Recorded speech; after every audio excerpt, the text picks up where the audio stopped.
time to experiment with different coffees because of the lockdown. So during that time, I started blending coffee. So I took the different areas where coffee is grown in Nagaland, and I had a small roaster at my home during the lockdown, and I roasted different, and then we blended it. So blending coffee is a very scientific process because you have different estates have different flavors, different aromas, different acidities, different bodies, and different sweetness.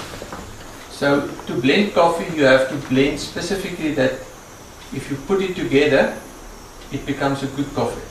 So if you take 3 different coffees, if good coffees, and you put them together, it doesn't mean when you blend it, it will become a good coffee. So I always roasted all the different areas, Mokochong, Kar, Zenaboto, Mon, some coffees was washed, some coffees was natural. So I played with that, and at the end I realized that if we blend it according to this formula, it is really a good coffee. And then we entered this competition. So to enter a competition, there's different ways you can enter. The first one is for single estates.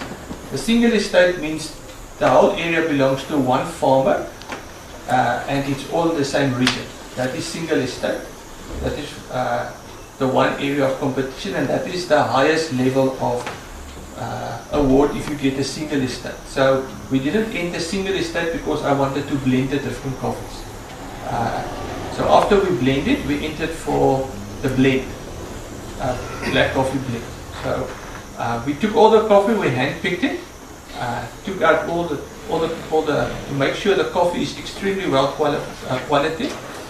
Roasted it, blend. For about 3 months I played with it because everything was closed. And then we entered the competition, which was in September last year. And many different categories was entered. And the first prize is double gold, second prize is gold, and then our tribal blend got silver award. So it means third place.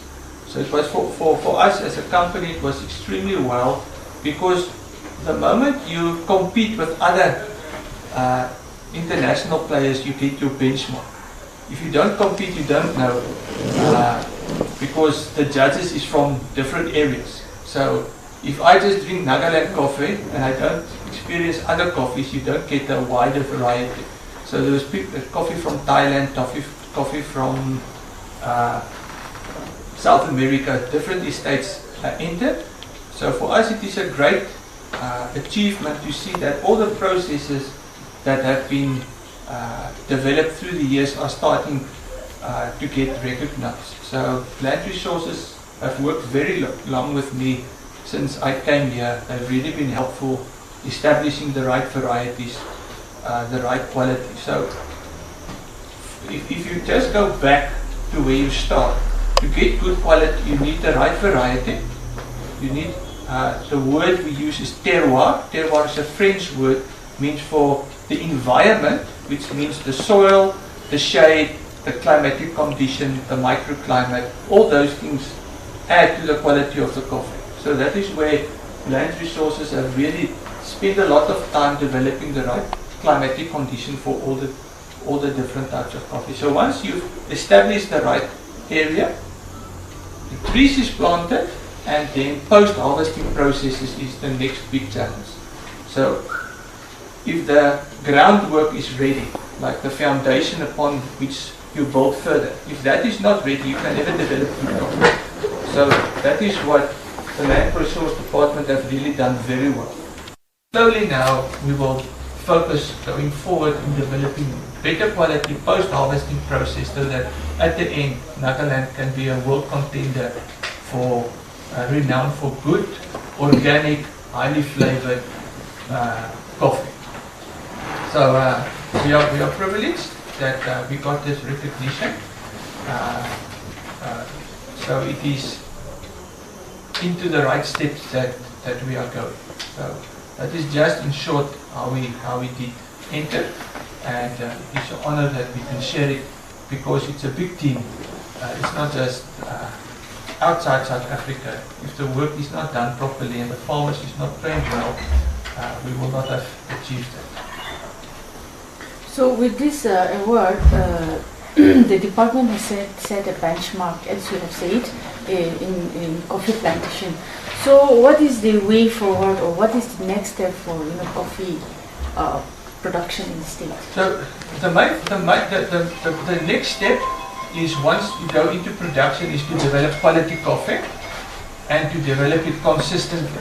You see, Nagaland coffee is sold outside Nagaland as Nagaland coffee. So Nagaland coffee must be known as good, high quality coffee. So coffee is scored, there's standards for coffee. The first one is the Specialty Coffee Association. So they've got certain standards which everybody follows for scoring coffee. So from 1 to 100, coffee is scored, and coffee above 80 we can export, and coffee above 85 is recognized as very, very good coffee. So the price is determined by high quality coffee. So if we can get post-harvest processing in place and we can get consistent quality, then it can establish as a world-known brand for quality coffee. So that is the next challenge. To establish yourself in the coffee market takes many years. Like Ethiopia has been there hundreds of years. Brazil is well known. They've been planting coffee for 50 to 100 years. Nagaland is only 7 years. So to achieve something within 7 years from nothing is remarkable. As you probably all know, coffee is the second highest commodity in the world, traded commodity, and then after water is the most consumed. I think there's 5 billion cups of coffee drank every day. So to get a benchmark and to improve on that, I think that is the way forward. So there's a lot of work to be done, but all the challenges, there's solutions. So the next challenge is to train the farmers on what is coffee, and let the farmers actually taste the coffee, because the Nagas are tea drinkers. So it's very difficult to determine quality of a product if you don't know the product. So what is quality coffee? How does quality taste? If you don't harvest ripe cherries, how does it affect your taste? So if you can train those things to the farmers and they can understand this is the standard, then they can work from there. That is the main thing, to post-harvest processing and how to dry the coffee properly. What is the standard? So the farmers will either pulp the coffee with pulpers, or they will do natural, where they dry the berries.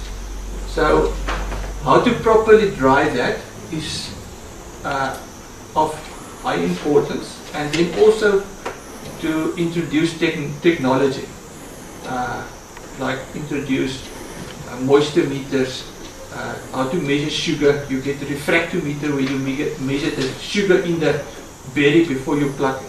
So that is going forward, to introduce technology, and then also to introduce, in the long term, we want to introduce an app where a person can see traceability.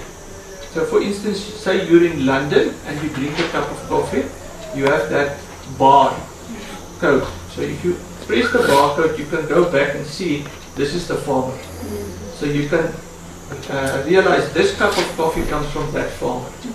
And that is highly valued, that people can see, even though coffee doesn't grow in the first world, the first world drink coffee and the third world produce it, if you understand what I mean. So the difference between the producing country and the consuming country is extremely high. Coffee is worldwide more drink in America, in Europe, where it's been a culture for long, but coffee producing countries like India, Africa, South America isn't the consumer. So that to introduce a coffee drinking culture in Nagaland is very important, that people can start drinking coffee and understand there's health benefits, it clears up your mind. And to consume coffee, that is the second step. To develop a coffee drinking culture, like Land Resources have promoted coffee shops in all the districts. So people must start drinking coffee to understand it. Sorry. As it comes into production, coffee takes 7 years. So the big plantation were started, which Albert will explain to you later. So I think within 5 years, there will be huge amounts of coffee. And then once we get the process in place, it will be easy. So that is also the benefit from planting. So we can market the coffee, and as the coffee comes into production, we can have the market ready for that. The pandemic has had a very bad influence on coffee globally, because coffee couldn't be exported. There was backlogs in the harbour, harbors were closed down, containers price went up from $1,500 per container to $10,000. So the coffee price just is reaching the heights it has never been. The other reason is last year Brazil lost 30% of its harvest due to frost. So the coffee price is there at the moment. Brazil is coming into production. It seems that they have a good production, so then it will stabilize. So one thing, my son, he's trained in green coffee, so he'll be responsible for assisting the farmers to improve the quality and for post-harvesting process in Nagaland. I wanted to know in what are the brands which normally we can do from Nagaland for coffee? We sell the coffee per estate. Yeah. So Nagaland coffee, we have Woka, we have Nagaland coffee Mon, we have Nagaland coffee Zenaboto, and then last time we had some coffee from Kohima. So we try to sell it according to the area. But as it comes production-wise, we will rather focus on estates as well, which is called micro lots. Micro lots means it's less than 500 kilos. It's a small amount, and it's from a specific farm. So that really sells well, because people want to see traceability, and they want to see where's the coffee from. And they want to know the whole process from the farm. There is certain processes, all the certifications in the process is in place. So we have invited Fair Trade Coffee to come, and then in the future we will also invite Coffee Quality Institute to come and help train the farmers. 2014-15 with the collaboration of Coffee Board of India, and so far across the state we have covered this coffee, and department has identified the potential area in Nagaland. Out of the total geographical area of Nagaland, suitable area in Nagaland is 10,40,100 hectares. Through the GIS, the department has identified that the area, and target for 2030 we have set about 30,000 hectares. To 2030, department has set 30,000 hectares, and present coverage, the area coverage is 9,832 hectares, and all of which present production is 56 metric tons. That is parchment and dry cherry. And so far, number of farmers having more than 10 hectares is 32. That is from Dimapur, 15 farmers, and Kohima 14 farmers, and Zenaboto 3 farmers. Of course, in all the districts, our farmers, maybe 5-6 hectares to almost all are having that area, but marginal farmers at the most 1 to 2 hectares, or some maybe less than hectares also. So at the moment, the development his coverage is the developed area is 9,832 hectares. We improve. I think now we'll have to create additional director has already pointed out, and director has already pointed out, but now we'll have to go to the farmers and we'll have to educate how to get a good qualities. It start from picking. Then either they want to do it with a cherry coffee or parchment. If they are supposed to come up with the parchment, means again how to do the pulping, and then there it required a floater. Now I think as a farmer, in initial, if we don't provide them floating tankies and all, they cannot manage. So I think without encouraging all those things, so we will be lagging behind for quality of coffee in the near future. So we are looking forward all those things, and because of that also, we have just going to add how we reduce that acreage. Logging all those things. If we only target in the hectare achievement, we are not going to qualify in the quality. Yeah. So we reduce the hectareage and we are targeting with the quality production. Fine. That's good. They have been so supportive of the effort that the department is doing towards promotion of coffee. And last 2020-21, sorry, they have also supported proposal sent by the department for opening of coffee bars in 11 districts, which Dr. Peter had mentioned. So that is the purpose is not only drinking coffee but to develop this drinking culture in the state. He has touched on it very nicely. So we have been very supportive from the state government, because state government has been so supportive so far. Not only the chief minister and minister, but most of the legislators not only support in terms of this